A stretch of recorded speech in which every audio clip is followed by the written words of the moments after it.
वजह है ये सुरखरू जो लाया है कि खुद रसूल कह रहे हैं खुदा का अर्श करबला है।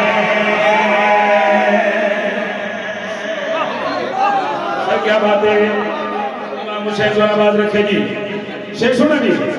बंदियां रेलियां कड़ियां एहतजाजी मुजाहरे कीते बाबा जी कराची दे मौलवियां धरना दिता केड़ी गल दा उन्हां के जी साडे अब्बे यजीद नूं रज़ी अल्लाह दा दर्जा दिता जाए